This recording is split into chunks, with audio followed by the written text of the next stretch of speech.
তৃণমূল সরকার ক্ষমতায় আসার পর কেটে গিয়েছে দীর্ঘ সময়, কিন্তু বদলায়নি রাস্তার ছবি। বারংবার মিলেছে উন্নয়নের আশ্বাস, কিন্তু 15 বছরেও প্রতিশ্রুতি পূরণ না হওয়ায় এবার ধৈর্যের বাঁধ ভাঙল স্থানীয়দের।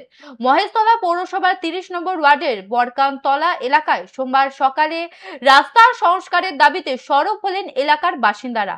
বাঁশ বেঁধে রাস্তা আটকে চলে দীর্ঘক্ষণ বিক্ষোভ ও পথ অবরোধ।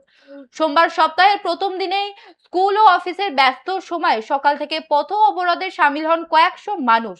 রাস্তার মাঝখানে বাঁশ বেঁধে দেওয়ায় মহেশতলার বরকানতলা সংলগ্ন এলাকায় যানবাহন চলাচল সম্পূর্ণ স্তব্ধ হয়ে যায়। এর ফলে চরম দুর্ভোগে পড়েন স্কুল পড়ুয়া এবং নিত্যযাত্রীরা।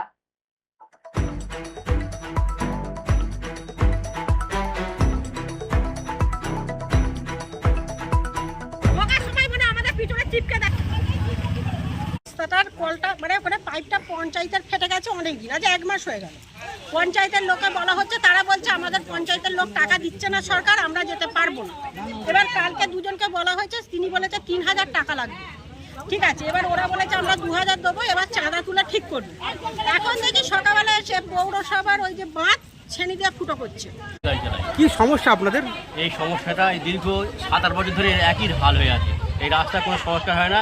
আর এই জল হলে বর্ষাকালে তো দেখতে হবে না, বর্ষাকালে আমাদের 4-5 দিন গাড়ি বন্ধ থাকে, এমন জল হয়ে যায় যে গাড়ি চালানো যায় না। এটা আজকের গল্প নয়, এটা অনেক দিনের গল্প।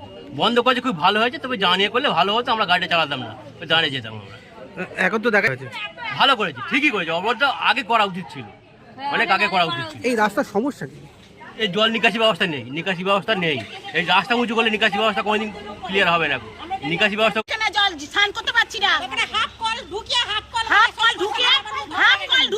কল বাদ দিয়ে দিয়েছে। আর মানে জল দেয়নি, আমরা জলে কষ্ট পাচ্ছি, আমরা লাইটে কষ্ট পাচ্ছি, আমরা সব দিক দিয়ে কষ্ট পাচ্ছি। কিচ্ছু দেখে না, কেউ কিচ্ছু দেখে না। আর কি বলবো বলুন? আপনারা প্রশাসনকে জানিয়েছেন তো? প্রশাসন আসুক না। এই জায়গাটার নাম? এই জায়গাটার নাম দৌলতপুর।